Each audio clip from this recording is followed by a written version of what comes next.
36-33 loss to Washington, a bitter rival, a tough pill to swallow for the Oregon fan base. We are going to talk about Oregon State, a big win over UCLA. We're going to talk about that in a little bit in the show. The Beavers continuing to roll. Obviously, though, this one hurts the Ducks a little bit. It's not going to hurt as much. I think the reaction of it is going to be a little stronger maybe than...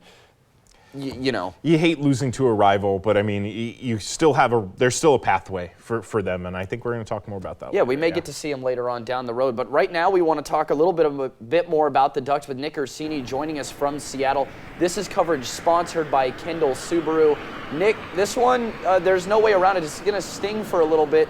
Just a couple things go differently, and the Ducks are undefeated tonight. So what did they sound like in that post-game press conference?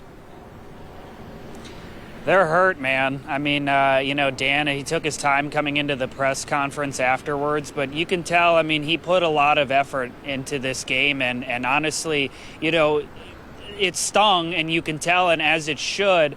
But the thing is, with college football, you really have to get over it fast. They still have another after what happened with Wazoo, they're probably not going to be ranked in the top 25 anymore, but you still have a pathway forward, like you mentioned, and Kenny talked about it earlier. They didn't get blown out, and one may argue that they played better than Washington. I thought they needed to stop Penix and the Huskies offense 3 times. They did it more. So when you look back at this, it wouldn't be surprising if they see each other again at Allegiant Stadium in Vegas.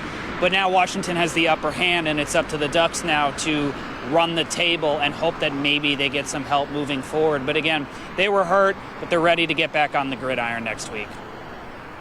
Yeah, Nick, I mean, so far this year, the offense has kind of really struggled to start games, to start the second half. The only time they've scored on the opening series all year is against Colorado.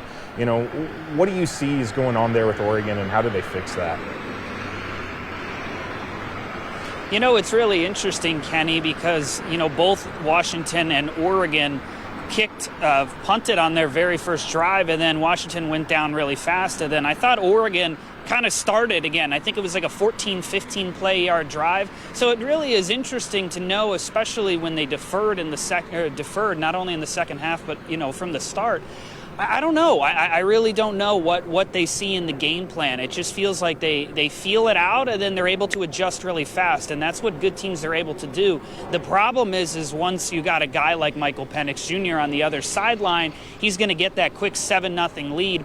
But I really thought they also set the tone, too, when Bo led the team down and they got that 2-point conversion. You knew that Dan was going to be aggressive very early, and obviously we know now, after the game has wrapped up, that was obviously his theme going into the game.